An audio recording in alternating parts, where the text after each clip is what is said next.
সব রাজনৈতিক দলের জন্য পৌর নির্বাচন একটি সুযোগ, দলের কার্যনির্বাহী কমিটির সভায় প্রধানমন্ত্রী।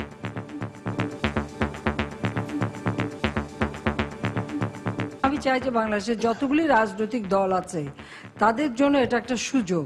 এবার তো দলীয় ভিত্তিতে নির্বাচন, নিজ নিজ মার্কা নিয়ে। এখন নির্বাচনটা বিএনপি করে কি করে না সেটা একটা দেখার বিষয় আছে। জোট নয়, দলীয়ভাবে অংশ নেওয়ার সিদ্ধান্ত আওয়ামী লীগের। শরিক দলগুলোর সঙ্গে বিএনপি চেয়ারপারসনের বৈঠকে নির্বাচনে অংশ নেওয়ার বিষয়ে কোনো সিদ্ধান্ত হয়নি।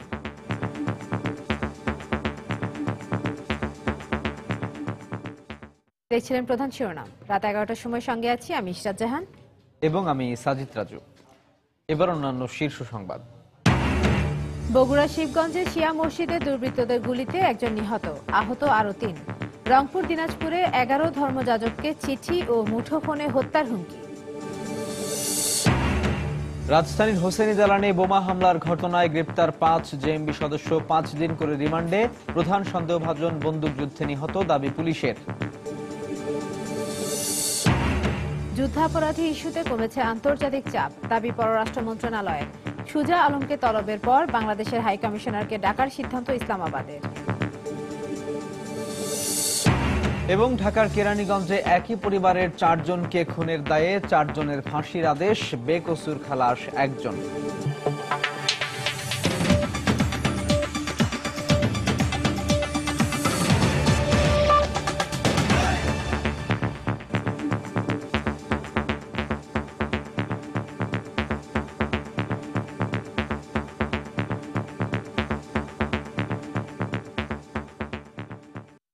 বগুড়া শিবগঞ্জে শিয়া মসজিদে দুর্বৃত্তদের গুলিতে একজন নিহত হয়েছেন। এই ঘটনায় আহত হয়েছেন আরো 3 জন। সন্ধ্যা 6টার দিকে এই ঘটনা ঘটে। পুলিশ ও এলাকাবাসী জানায়, উপজেলার হরিপুর এলাকায় আল হোসেন মসজিদে ঢুকে গুলি চালায় দুর্বৃত্তরা।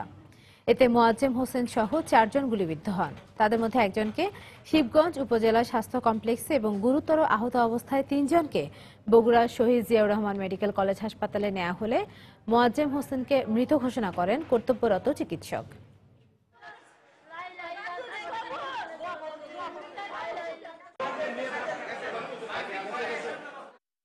বগুড়া শিবগঞ্জ থানার হরিপুর গ্রামে একটি মসজিদে মাগরিব নামাজ পড়ার সময় মুসল্লিরা যখন মসজিদে নামাজ পড়তেছিল, ঠিক সেই সময় কিছু আততায়ী এলোপাতাড়ি গুলি বর্ষণ করে মুসল্লিদের উপর। এই গুলি বর্ষণে 3 থেকে 4 জন আহত হয়। এই 3 থেকে 4 জন আহতদের মধ্যে একজন ক্রিটিক্যাল ইনজুর্ড ছিল, তিনি বগুড়া জিয়াউর রহমান মেডিকেল কলেজে আনার পরে মৃত্যুবরণ করেন। বাকি 3 জন এই মুহূর্তে বগুড়া জিয়াউর রহমান মেডিকেল কলেজে চিকিৎসাধীন রয়েছেন। এদিকে রংপুরে ব্যাপটিস্ট মিশনের ফাদার সহ 10 ধর্মযাজককে চিঠি পাঠিয়ে হত্যার হুমকি দেওয়া হয়েছে। দিনাজপুরেও একটি ক্যাথলিক চার্চের ফাদারকে আইএসের বরাত দিয়ে মুঠোফোনে হত্যার হুমকি দেওয়া হয়েছে। পুলিশ বলছে, পুরো বিষয়টি তদন্ত চলছে, জোরদার করা হয়েছে নিরাপত্তা ব্যবস্থা। রংপুর এবং দিনাজপুর প্রতিবেদকের পাঠানো তথ্য ও ছবি নিয়ে ডেস্ক রিপোর্ট। গতকাল সন্ধ্যায় রংপুর আঞ্চলিক ব্যাপটিস্ট চার্চ সংঘের ঠিকানায় একটি চিঠি আসে, যেটির প্রেরকের নাম অতুল রায়। চার্চের ফাদার রেভারেন্ড বার্নাবাস হেমরন জানান, বাংলাদেশে কোনো খ্রিস্টান অনুসারীকে বাঁচতে দেয়া হবে না বলে হুঁশিয়ারি দেয়া হয় চিঠিতে। অফিসে ফিরে আসে, আমি চিঠিটা খুলি এবং চিঠি খুলে দেখি যে সেখানে একটা হুমকি দেওয়া হয়েছে, হত্যার হুমকি আমাকে দেওয়া হয়েছে। শুধু আমি না, আমার সঙ্গে আরো 10 জনকে দেওয়া হয়েছে হুমকি যে আমাদেরকে মেরে ফেলা হবে এক এক করে। এদিকে কে বা কারা এই চিঠি পাঠিয়েছে তা এখনো জানা যায়নি। খামে দিনাজপুরের সদর উপজেলার উত্তরপাড়া গ্রামের ঠিকানা রয়েছে। এখানকার খ্রিস্টান মিশনারি যে পালক প্রধান, তাকে একটি চিঠি দিয়ে হুমকি দেওয়া হয়েছে। এ ব্যাপারে আমরা সার্বিকভাবে সতর্ক আছি এবং সর্বোচ্চ নিরাপত্তা দেওয়ার জন্য আমরা এখানে তৎপর আছি। এদিকে দিনাজপুরের বীরগঞ্জের ক্যাথলিক চার্চের ফাদার কার্লসকে গতকাল একই সময়ে মুঠোফোনে হত্যার হুমকি দেওয়া হয়। খুদে বার্তায় আগামী 20 ডিসেম্বরের মধ্যে কার্লসকে হত্যা করা হবে বলে উল্লেখ রয়েছে। পরপর 3টি মেসেজ একই ধরনের একই নাম্বার থেকে দেওয়া হয়।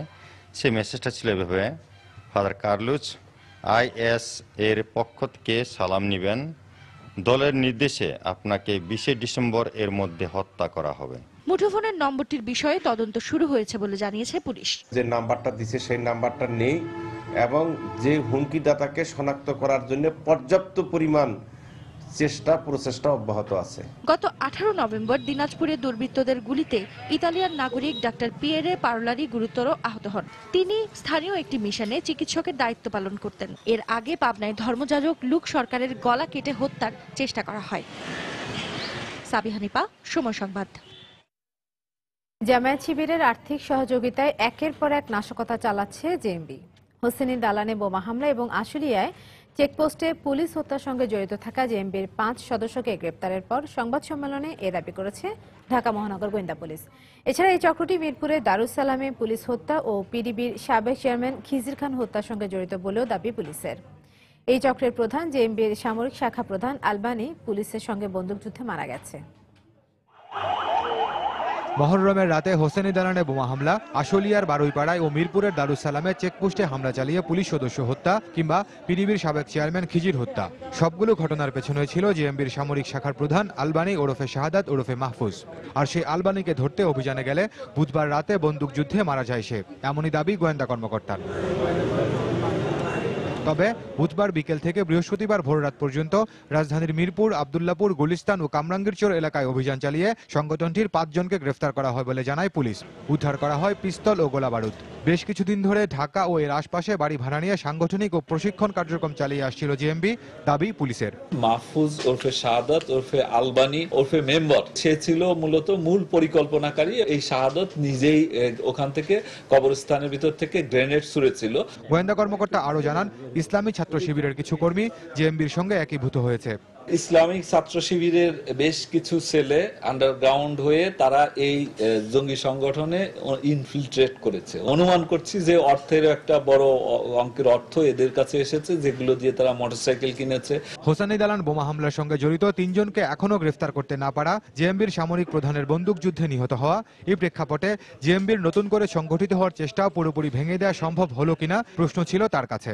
আমরা বেশ কিছু লোকের নাম পেয়েছি যে পরবর্তীতে কারা নেতৃত্ব গ্রহণ করতে পারে, শাহাদতের অ্যাবসেন্সে কে এই কমান্ডার ইন চিফ হতে পারে, সেটি সম্পর্কে যেহেতু আমাদের ধারণা রয়েছে, সেই কারণেই এদেরকে পরবর্তী এদের যে নেটওয়ার্ক, সম্ভাব্য নেটওয়ার্ক, সেটি ভাঙা সম্ভব হবে। হোসেনি দালানে বোমা হামলা সহ কয়েকটি ঘটনায় আইএসের হয়ে সাইট ইন্টেলিজেন্স গ্রুপের দায় স্বীকার সম্পর্কে গোয়েন্দা কর্মকর্তা বলেন, বাংলাদেশের কেউ কেউ সংস্থাটিকে তথ্য সরবরাহ করেছে বলে জানতে পেরেছেন তারা।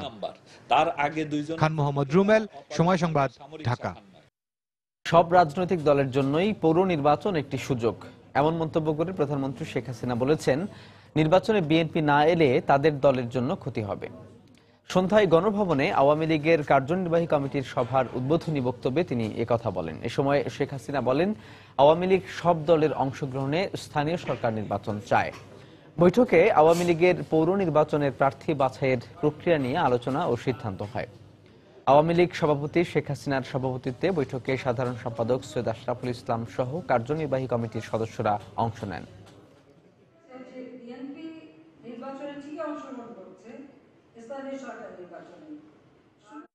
জিয়াউর রহমান কিন্তু আর তাকে সাবেক রাষ্ট্রপতি বা রাষ্ট্রপতি বলা যাবে না। যদি রাষ্ট্রপতি বলা হয় তাহলে সেটা হাইকোর্টের রায়কে লঙ্ঘন করা হবে, কারণ তার ক্ষমতা অবৈধ, সেটা ঘোষণা হয়ে গেছে। পৃথিবীর সব দেশে যুদ্ধাপরাধীদের বিচার হয়ে থাকে, তাদের বিচার হবে, এবং এটা আমাদের ওয়াদা জাতির কাছে। যদি 2-4টা কথা বলে বা 2-একটা হরতাল দিয়ে এটা তো বন্ধ করতে পারবে না। গণতন্ত্রকে আরো শক্তিশালী করা, গণতন্ত্রকে বিকশিত করা, এবং আরো রাজনৈতিক দলগুলি যার নিজ নিজ যে প্রতীক, সেই প্রতীক ভিত্তিতে নিজেদের দল গড়ে তুলে নির্বাচনে প্রতিদ্বন্দ্বিতা করুক, আমরা কিন্তু সেটাই চাই। বাংলাদেশের যতগুলি রাজনৈতিক দল আছে তাদের জন্য এটা একটা সুযোগ যে তারা যদি নিজ নিজ প্রতীকে নির্বাচনে অংশগ্রহণ করে তাহলে তাদের একটা দল গঠন করবার একটা ভালো সুযোগ তারা পাবে। এবার তো দলীয় ভিত্তিতে নির্বাচন, নিজ নিজ মার্কা নিয়ে। এখন নির্বাচনটা করে কি করে না সেটা একটা দেখার বিষয় আছে। নির্বাচনে অংশগ্রহণ করলে তখন আর তারা বলতে পারবে না যে তারা নির্বাচনে অংশগ্রহণ করবে না, কারণ দলীয় প্রতীক নিয়ে তো তারা করলো। আর না করলে এটা তাদের দলের জন্য ক্ষতি। এদিকে বৈঠক শেষে আওয়ামী লীগের যুগ্ম সাধারণ সম্পাদক মাহবুবুল আলম হানিফ জানান, পৌরসভা নির্বাচনে জোটবদ্ধ নয়, দলীয়ভাবে অংশ নেবেন তারা। এ সময় তিনি বলেন, তৃণমূল কমিটিগুলোর বাছাইকৃত প্রার্থীর নামে কেন্দ্রের মনোনয়ন বোর্ড চূড়ান্ত মনোনয়নের চিঠি দেবে। জেলা পর্যায়ে বা প্রত্যেকটা মেয়র প্রার্থী হিসাবে একজন প্রার্থীর নাম পাঠাবে, সেটার উপরে আমাদের কেন্দ্রীয় যে বোর্ড আছে, মনোনয়ন বোর্ড, সেটার উপর ভিত্তি করে চিঠি দেবেন। দলের মধ্যে একাধিক যোগ্য হয়তো প্রার্থী থাকবে, সেইগুলোকে আমরা ওখানে বসে এটা সকলে বসে সমঝোতা করেই একজন প্রার্থীর নাম পাঠানো হবে। আমরা আশা করি যে দলের শৃঙ্খলার বাহিরে কোনো প্রার্থী যাবেন না। আমরা দলীয়ভাবেই, যেখানে জোটের কোনো সিদ্ধান্ত হয়নি। আসন্ন পৌরসভা নির্বাচনে অংশ নেয়ার বিষয়ে 20 দলীয় জোটের নেতাদের সঙ্গে বিএনপি চেয়ারপারসন বেগম খালেদা জিয়ার বৈঠকে কোনো সিদ্ধান্ত হয়নি। গুলশানে দলীয় চেয়ারপারসনের কার্যালয়ে রাত 9টায় শুরু হয়ে এ বৈঠক চলে 10:30 পর্যন্ত। বৈঠকে আসন্ন পৌরসভা নির্বাচনে 20 দলীয় জোট অংশ নেয়া না নেয়ার বিষয়ে আলোচনা করে। এছাড়া বেগম জিয়ার লন্ডন সফর এবং দেশের বিরাজমান পরিস্থিতি নিয়ে আলোচনা হয় বলে বৈঠক সূত্রে জানা গেছে। এর আগে গতকাল রাতে দলের শীর্ষ নেতাদের সঙ্গে বৈঠক করেন বিএনপি চেয়ারপারসন। তবে সেই বৈঠকে নির্বাচনে অংশ নেওয়ার বিষয়ে কোনো সিদ্ধান্ত হয়নি। আজকের বৈঠক শেষে দলের মুখপাত্র আসাদুজ্জামান রিপন জানান, সভার সিদ্ধান্ত পরে জানানো হবে। নির্বাচনে যাওয়ার ব্যাপারে বা নির্বাচন প্রসঙ্গে যে আলাপগুলো হয়েছিল, সমস্ত সিদ্ধান্ত পার্টির চেয়ারপারসনকে উপরে অর্পিত করেছেন। আজকেও 20 দলীয় জোট নেতৃবৃন্দ তারা নির্বাচনে যাওয়া না যাওয়া সমস্ত বিষয়ে party chairperson Begum, BNP chairperson Begum Khaleda জিয়ার প্রতি তাদের আস্থা প্রকাশ করেছেন। আমি আপনাদেরকে আনুষ্ঠানিকভাবে দলের পক্ষ থেকে আপনাদেরকে জানাবো আমরা সত্যিই নির্বাচনে যাচ্ছি কিনা। রাত 11টার সময় আরো থাকছে। সিলেট সুপারস্টার্সকে 6 রানে হারিয়ে পয়েন্ট তালিকার শীর্ষে সাকিবের রংপুর। 6 উইকেটে চিটাগাং ভাইকিংসের বিপক্ষে ঢাকা ডায়নামাইটসের জয়।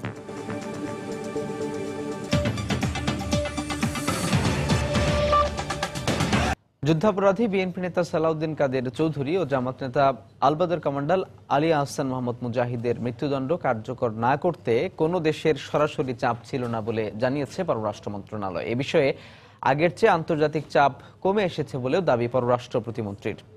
তবে দেশের বাইরে বরাবরই এক্ষেত্রে বাংলাদেশ নেতিবাচক প্রচারণার শিকার হয়, আর তাই এই বিষয়ে লবিস্ট নিয়োগের পরামর্শ পররাষ্ট্র বিশ্লেষকদের। ইহসান জুয়েলের রিপোর্ট। ফাঁসির রায় কার্যকর হওয়ার আগে থেকেই শুরু বিভিন্ন দেশ ও আন্তর্জাতিক সংস্থার তৎপরতা। পাকিস্তান যখন তাদের অসন্তোষের কথা জানায়, একই সময় মৃত্যুদণ্ড রহিত করার অনুরোধ জানায় পশ্চিমা দু একটি দেশ। হিউম্যান রাইটস ওয়াচের পাশাপাশি ফাঁসির রায় কার্যকর নিয়ে নেতিবাচক প্রচারণা চালায় বিবিসি, আল জাজিরা, ডন, ইকোনমিস্টের মতো আন্তর্জাতিক সংবাদ মাধ্যম। সবশেষ জাতিসংঘ মানবাধিকার কমিশনের পক্ষ থেকেও মৃত্যুদণ্ড বিলোপের আহ্বান জানানো হয়। এর প্রেক্ষিতে পাকিস্তান হাইকমিশনারকে ডেকে সতর্ক করে ঢাকা। তবে পররাষ্ট্র মন্ত্রণালয়ের পক্ষ থেকে বলা হচ্ছে, ফাঁসির রায় কার্যকর না করতে চাপ দেয়নি কোনো দেশ। আমরা সরাসরি লিখিতভাবে কারো কাছ থেকে এই ধরনের কোনো অনুরোধপত্র পাইনি, কারণ আমরা তাদেরকে বুঝিয়েছি অতীতে বারবার, এবং তারাও এটাও রিকগনাইজ করেন, বোঝেন যে Bangladesh will be govern by its own rules and laws, obviously keeping in mind the international norms. অতীতে জামায়াত নেতা কাদের মোল্লা ও কামারুজ্জামানের ফাঁসির সময়ও একই ধরনের তৎপরতার মুখোমুখি হতে হয়েছে বাংলাদেশকে। এই ধরনের প্রচারণা রোধে কৌশলী হওয়ার পরামর্শ সাবেক কূটনীতিকদের। বিদেশিদের হত্যাকাণ্ডের পরে পররাষ্ট্র মন্ত্রী মহোদয় বিদেশি রাষ্ট্রদূতদের ডেকে বিষয়ে বাংলাদেশ সরকার অবস্থান ব্যাখ্যা করেছেন। এই বিষয়ে যদি প্রয়োজন হয় সেটা তারা সরকার ব্যাখ্যা করতে পারেন। এখানে বিদেশে বাংলাদেশে অনেকগুলো দূতাবাস আছে, তারা যেন বাংলাদেশের অবস্থানটা সেখানে তুলে ধরে। বাংলাদেশ বিভিন্ন সময়তেই বিভিন্ন কাজে লবিস্ট নিয়োগ করেছে, প্রয়োজন হলে এই ধরনের কাজেও লবিস্ট নিয়োগ করা যেতে পারে। লবিস্টের কোনো প্রয়োজন নেই এখানে, কারণ আমাদের সরকারের পররাষ্ট্র মন্ত্রণালয়ের যে দপ্তরগুলি আছে, আজকে থেকে 1 বছর আগেও কিন্তু অবস্থানটা অনেকটা ভিন্ন ছিল। যতটুকু রয়ে গেছে ততটুকু নিয়ে আমরা পররাষ্ট্র মন্ত্রণালয় থেকে কাজ করব। বাংলাদেশের বন্ধু রাষ্ট্র হিসেবে পরিচয় দিতে হলে মুক্তিযুদ্ধকালীন বিষয়ে কোনো দেশ হস্তক্ষেপ করবে না বলেও আশাবাদী পররাষ্ট্র প্রতিমন্ত্রী। ইহসান জুয়েল, সময় সংবাদ, ঢাকা। এদিকে যুদ্ধাপরাধের বিচারের মান নিয়ে জাতিসংঘ মানবাধিকার কমিশনের বক্তব্য প্রত্যাখ্যান করেছে বাংলাদেশ।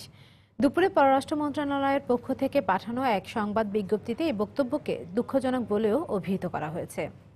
এদিকে পাকিস্তানের প্রভাবশালী ইংরেজি দৈনিক দ্য এক্সপ্রেস ট্রিবিউনে প্রকাশিত খবরে বলা হয়েছে, দেশটিতে নিযুক্ত বাংলাদেশের হাই কমিশনারকে তলব করার সিদ্ধান্ত নিয়েছে ইসলামাবাদ।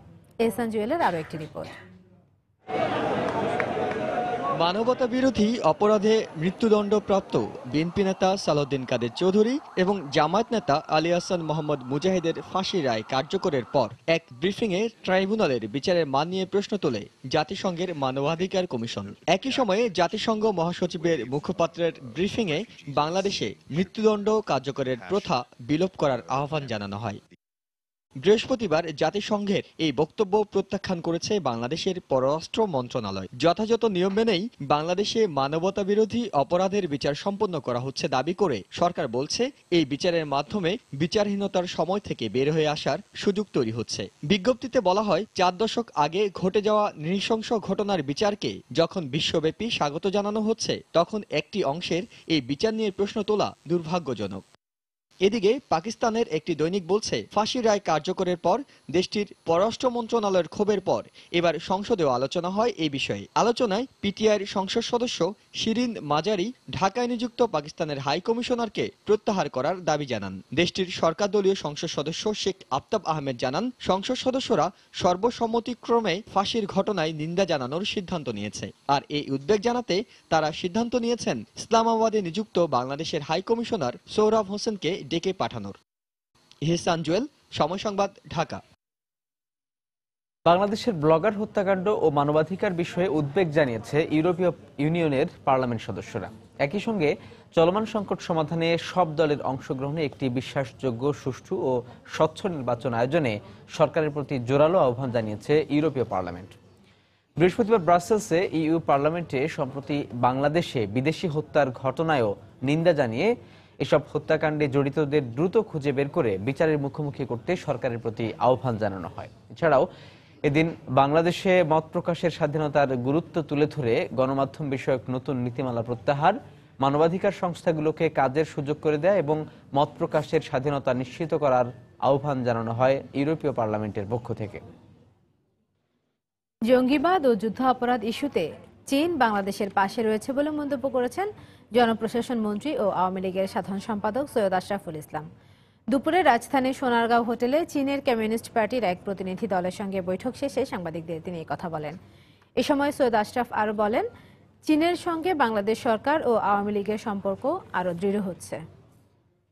জঙ্গিবাদ এবং যুদ্ধাপরাধীদের বিচারের প্রশ্নে চায়না কি বাংলাদেশের পাশে সবসময় ছিল, এখনো আছে। আমাদের সম্পর্ক রাষ্ট্রীয়ভাবে যেভাবে আপনার শক্তিশালী হয়েছে এবং আমাদের দলের সঙ্গেও সেভাবে আপনার শক্তিশালী হয়েছে, এবং আমরা আজকেও আপনার আলোচনা করেছি চায়নার সঙ্গে সম্পর্ক আরো দৃঢ় হবে। বিএনপি চেয়ারপারসন বেগম খালেদা জিয়ার অনুপস্থিতিতেই জিয়া চ্যারিটেবল ট্রাস্ট দুর্নীতি মামলার সাক্ষীকে জেরা করেছেন তার আইনজীবীরা। আগামী 3 ডিসেম্বর এই মামলার পরবর্তী সাক্ষ্য গ্রহণ ও জেরার দিন ধার্য করেছেন আদালত। বেলা 11টার দিকে বকশীবাজারে স্থাপিত অস্থায়ী বিশেষ জজ আদালতে শুরু হয় এই মামলার আজকের কার্যক্রম। শুরুতেই স্বাস্থ্যগত কারণে বেগম জিয়ার অনুপস্থিতির বিষয়টি আদালতকে অবহিত করে সময় আবেদন করেন তার আইনজীবীরা। তবে সময় আবেদন নাকচ করে সাক্ষীকে জেরার নির্দেশ দেন আদালত। পরে সকাল থেকে দুপুর পর্যন্ত জিয়া চ্যারিটেবল ট্রাস্ট দুর্নীতি মামলার 19 ও 20 নম্বর সাক্ষীকে জেরা করা হয়। এই মামলায় এ পর্যন্ত 25 জনের সাক্ষ্য নেওয়া হয়েছে। উচ্চ আদালতে একটি আবেদন বিচারাধীন থাকায় জিয়া অরফানেজ ট্রাস্ট মামলার কার্যক্রম আপাতত স্থগিত রয়েছে। আসন্ন পৌরসভা নির্বাচনে বিএনপি অংশ নেয়ার যে ইঙ্গিত দিয়েছে সেটিকে সাধুবাদ জানিয়ে খাদ্যমন্ত্রী অ্যাডভোকেট কামরুল ইসলাম আশা প্রকাশ করেছেন, নির্বাচনের মাঝখানে পালিয়ে যাবে না বিএনপি। সন্ধ্যায় ঢাকা বার কাউন্সিল মিলনায়তনে মহিলা আওয়ামী আইনজীবীদের সম্মেলনে তিনি এই আশা প্রকাশ করেন। এ সময় খাদ্যমন্ত্রী অভিযোগ করেন, বিএনপি চেয়ারপারসনের বিরুদ্ধে দায়ের করা মামলার ভবিষ্যৎ জেনেই বেগম জিয়া দেশকে অস্থিতিশীল করার চেষ্টা করছেন। যে অরফানেজ মামলা শেষ পর্যায়ে আর কয়েকজন সাক্ষী বাকি আছে, 4-5 জন সাক্ষী হয়ে গেলেই মামলাটা নিষ্পত্তি হয়ে যাবে। 21 আগস্ট জেনের হত্যার মামলা বিচার প্রায় শেষ পর্যায়ে, আর কয়েকজন সাক্ষী হলে মামলাটির বিচার শেষ হয়ে যাবে। কাজে তারা জানেন তাদের ভবিষ্যৎ কি, যার জন্যে আজকে দেশকে অস্থিতিশীল করার বেশি করে চেষ্টা করছে। উপজেলা পৌরসভা নির্বাচন, মেয়র নির্বাচন সামনে বিএনপি অংশগ্রহণ করার সিদ্ধান্ত নিচ্ছে। আমরা তাদেরকে সাধুবাদ জানাই। নির্বাচন সুষ্ঠু হবে এবং একটা গ্রহণযোগ্য নির্বাচন আমরা করতে চাই। আজকে নির্বাচনকে কোনো রকম প্রস্তাবিত আমরা করতে চাই না। একটা সুষ্ঠু আপনাদের সবার অংশগ্রহণের মাধ্যমে একটা গ্রহণযোগ্য নির্বাচন হোক, এই স্থানীয় সরকার নির্বাচন, এবং আপনারা সেই নির্বাচনে অংশগ্রহণ করেন, মাঝপথে পালিয়ে যাবেন না। ৭১-এর গণহত্যাকারীদের সব স্থাবর অস্থাবর সম্পত্তি বাজেয়াপ্ত করে শহীদ পরিবার ও মুক্তিযোদ্ধাদের কল্যাণে ব্যয় করার দাবি জানিয়েছে ঘাতক দালাল নির্মূল কমিটি। বিকেলে ঢাকা রিপোর্টার্স ইউনিটিতে এক সংবাদ সম্মেলনে এই দাবি করেন বক্তারা। অসচ্ছল মুক্তিযোদ্ধাদের কল্যাণে ব্যয়ের জন্য জিম্বাবুয়ের ওয়ার ভিকটিমস কম্পেনসেশন অ্যাক্টের মতো আইন প্রণয়ন করতে হবে। ব্যক্তির পাশাপাশি গণহত্যাকারী, মানবতার বিরুদ্ধে অপরাধী ও যুদ্ধাপরাধীদের সকল দল ও বাহিনীর বিচার করে এসব দলের যাবতীয় সম্পদ বাজেয়াপ্ত করতে হবে। নির্যাতিতের অধিকার সমাজে, রাষ্ট্রে প্রতিষ্ঠিত করলে একটা গণতান্ত্রিক সুষ্ঠু পরিবেশের সৃষ্টি হতে পারে। রাজধানীর কেরানীগঞ্জে একই পরিবারের 4 জন খুনের ঘটনায় 4 জনের ফাঁসির আদেশ দিয়েছেন আদালত। দুপুরে ঢাকা জেলা ও দায়রা জজ আদালতের বিচারক কুদ্দুস জামান আসামিদের উপস্থিতিতে এই রায় ঘোষণা করেন। এছাড়া অভিযোগ প্রমাণিত না হয় একজনকে খালাস দেওয়া হয়েছে। গত বছর 24শে সেপ্টেম্বর রাতে পূর্বশত্রুতার জের ধরে দক্ষিণ কেরানীগঞ্জের একটি বাসায় খুন হন গাড়ি চালক সাজু, তার স্ত্রী ও তাদের 2 সন্তান। ঢাকার দক্ষিণ কেরানীগঞ্জের কদমপুরের একটি 6তলা ভবনের 2য় তলায় স্ত্রী ও 2 শিশু সন্তান নিয়ে বাস করতেন গাড়ি চালক সাজু। পূর্বশত্রুতার জের ধরে গত বছরের 24 সেপ্টেম্বর সাজুর বাসায় ঢুকে তার পরিবারের সবাইকে রড দিয়ে আঘাত করে খুন করে ফাঁসির দণ্ডপ্রাপ্ত সুমন ঢালি, জনি, সিএনজি সুমন ও নাসির উদ্দিন। ঘটনার পরদিন নিহতের ভাই আসামিদের বিরুদ্ধে কেরানীগঞ্জ থানায় একটি হত্যা মামলা করে। হত্যাকাণ্ডের 1 বছর 2 মাস পর মামলার রায় দেন আদালত। ডাকাত সুমন তার একটা মোটরসাইকেল ছিল, সেই মোটরসাইকেল এবং তার স্ত্রীর একটা রুলি চুরি, সেই চুরিটা বলেছিল সাজু চুরি করেছে, যে 1 নম্বর ডিসিস্ট, সে চুরি করেছে। এই হিসাবেই তারা প্রথম তাদেরকে ধরে সাজুর বাড়িতেই পরিকল্পিতভাবে এই 5 জন তাদেরকে হত্যা করে। 5 জন আসামির 4 জনকে ফাঁসি দেওয়া হয়েছে, একজনকে খালাস দেওয়া হয়েছে, যে মহিলা তাকে খালাস দিয়েছে। সুনির্দিষ্ট কোনো সাক্ষ্য প্রমাণ নেই আসামিদের বিরুদ্ধে, এমন দাবি করে আসামি পক্ষের আইনজীবী বলেন এই রায়ের বিরুদ্ধে তারা উচ্চ আদালতে যাবেন। কোনো চাক্ষুষ প্রমাণ নাই এবং এই মামলায় প্রমাণের মতো প্রসিকিউশন কোনো কর্তব্য পালন করতে পারেনি। অর্ডার এরাই করেছে এই মর্মে আমরা মনে করি সত্য নয় এবং সেটা সন্দিগ্ধ আছে বিধায় এ আসামি উচ্চ আদালতে গেলে এটা তার পাবে। সঠিক সময়ে মামলার তদন্ত ও সাক্ষ্য গ্রহণ হওয়ায় দ্রুত বিচার কাজ সম্পন্ন হয়েছে বলে জানান রাষ্ট্রপক্ষের আইনজীবী। এ মামলায় মোট 28 জন সাক্ষীর মধ্যে 24 জনের সাক্ষ্য গ্রহণ করা হয়। সাদিকুর রহমান, সময় সংবাদ, ঢাকা। সাতক্ষীরা সীমান্তে বিএসএফ এর গুলিতে 2 বাংলাদেশি নিহত হয়েছেন বলে নিশ্চিত করেছে বিজিবি। ভোরে জেলার তলুইগাছা সীমান্তের বিপরীতে ভারতের তারালি এলাকায় এই ঘটনা ঘটে। বিজিবি জানায় ভোরে কয়েকজন রাখাল ভারত থেকে গরু নিয়ে বাংলাদেশে আসার চেষ্টা করছিলেন। এই সময় তারালি এলাকায় বিএসএফ 76 ব্যাটালিয়নের সদস্যরা তাদের চ্যালেঞ্জ করে। এক পর্যায়ে বিএসএফ গুলি চালালে ঘটনাস্থলে 2 বাংলাদেশের মৃত্যু হয়। এতে আহত হন আরও অন্তত 3 জন। এরপর লাশ দুটি উত্তর 24 পরগনা জেলার তারালি সীমান্তে 7 ঘন্টা পড়ে থাকে। বেলা 12টার দিকে ভারতীয় পুলিশ লাশ দুটি উদ্ধার করে স্বরূপনগর থানায় নিয়ে যায়। পরে এই বিষয়ে দুপুর 2টা থেকে প্রায় ঘণ্টাব্যাপী পতাকা বৈঠক অনুষ্ঠিত হয়। এদিকে আইনি প্রক্রিয়া শেষে লাশ দুটি বিএসএফ হস্তান্তর করবে বলে জানিয়েছে বিজিবি।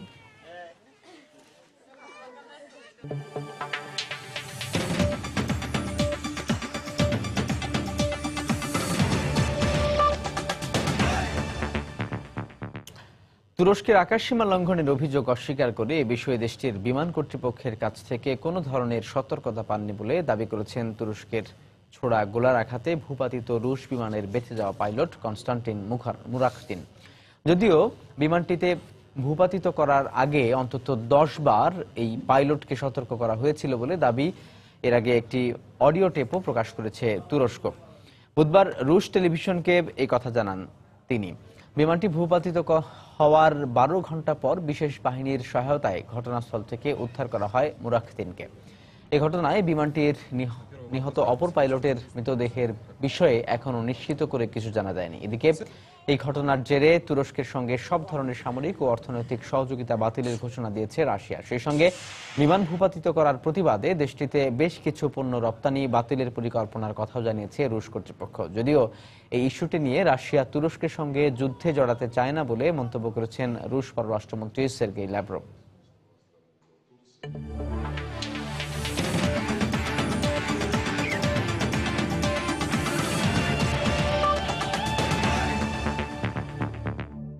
বিপিএল এর খবর। লো স্কোরিং ম্যাচে নাটকীয় জয় পেল রংপুর রাইডার্স। সিলেট সুপারস্টার্সকে 6 রানে হারিয়েছে তারা। প্রথমে ব্যাট করে 9 উইকেটে 109 রান করে রাইডার্স। জবাবে 103 রানেই থামে সুপারস্টার্সের ইনিংস। ম্যাচ সেরা হয়েছেন সাকিব আল হাসান। 4 ম্যাচে 3টিতে জিতে 6 পয়েন্ট নিয়ে টেবিলের শীর্ষে রংপুর রাইডার্স। মিরপুরে টস জিতে ব্যাট করতে নেমে শুরুতেই ধাক্কা খায় রংপুর। দলীয় 19 রানে আউট হন সৌম্য সরকার। তারপরেই সাজঘরে ফেরেন আরেক ওপেনার লেন্ডন সিমন্স। ওয়ান ডাউনে নামা সাকিব হাল ধরার চেষ্টা করলেও যোগ্য সঙ্গ দিতে পারেননি মিথুন অমিরা। তবে ষষ্ঠ উইকেটে রংপুরের ইনিংসে সর্বোচ্চ 36 রানে জুটি গড়েন থিসারা পেরেরা ও সাকিব। এরপর ব্যক্তিগত 21 রানে পেরেরা আউট হলে ভেঙে পড়ে রংপুরের ব্যাটিং লাইন আপ। শেষ পর্যন্ত সাকিবের 33 রানে 109 রানে পুঁজি পায় রাইডার্স। সিলেটের মোহাম্মদ শহীদ নেন 4 উইকেট।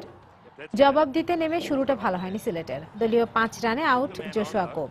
ভালোই খেলতে থাকা মুনাবিরা 17 ও মুইনুল 29 রানে আউট হলে 53 রানে 4 উইকেট হারিয়ে বিপাকে পড়ে সিলেট। এরপর রংপুরের নিয়ন্ত্রিত বোলিংয়ে কোণঠাসা হয়ে পড়ে সুপারস্টার্স।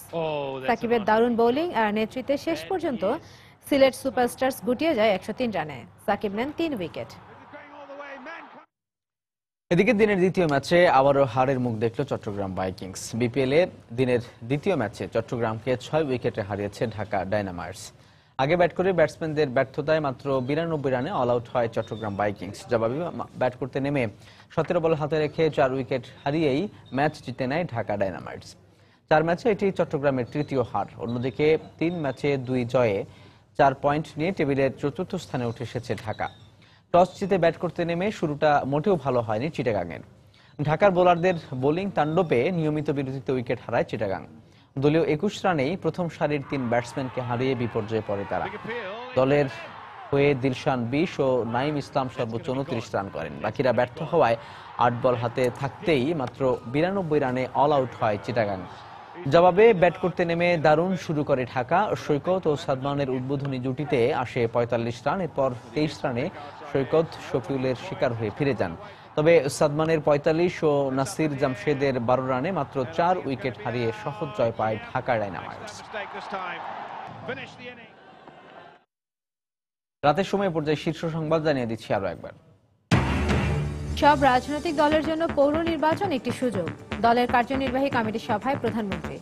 দলীয়ভাবে অংশ নেওয়ার সিদ্ধান্ত আওয়ামী লীগের। শরিক দলগুলোর সঙ্গে বিএনপি চেয়ারপারসনের বৈঠকে পৌর নির্বাচনে অংশ নেওয়ার বিষয়ে কোনো সিদ্ধান্ত হয়নি। বগুড়া শিবগঞ্জে শিয়া মসজিদে দুর্বৃত্তদের গুলিতে একজন নিহত, আহত আরো 3।